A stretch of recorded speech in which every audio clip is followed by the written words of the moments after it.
Bilmiyorum sen.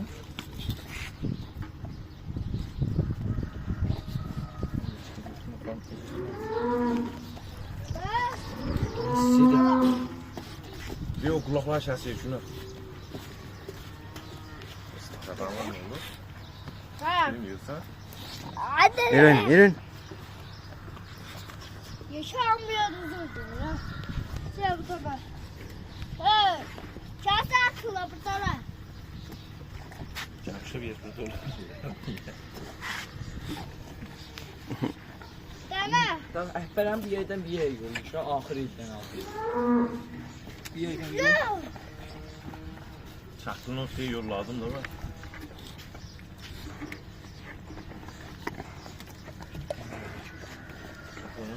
Hardadır? İçeride. Selamünaleyküm. Başına bak bence çağla. Sen qarnını doyuzduram o da qoymurlar ki. Bunlar qabalacaqsın mətin. Buna şey ona verme bu kızıptı. Daha da qızar ya. Tülə. Pələ. Bana da qonuşan pələ ya.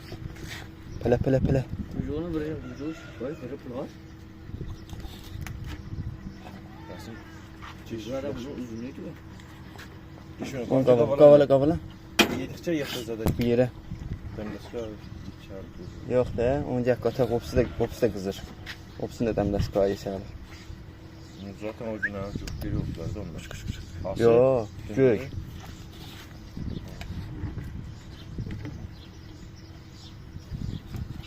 Tam çıkılı kulluğu. O səbr elə bir, səbr elə. Verirəm hamısını sənə verirəm. Su da gətirmişəm. Bu 3 dəqiqəmdə olsun.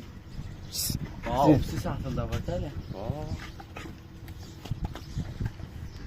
Opsi de kalırsa bakar. Koy. Koyunlara ambar. Ambar yani. İyi, un qavala.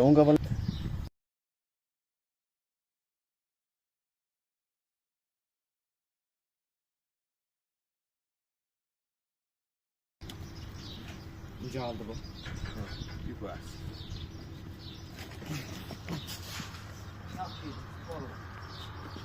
İçerisine yasını kulaklarını.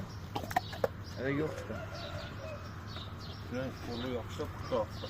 Böyle götürdü değişiyor. Qorxur ya. Öte şunu atır ama kıl oldu üstün. Ötü üstün kıl oldu. Ötü.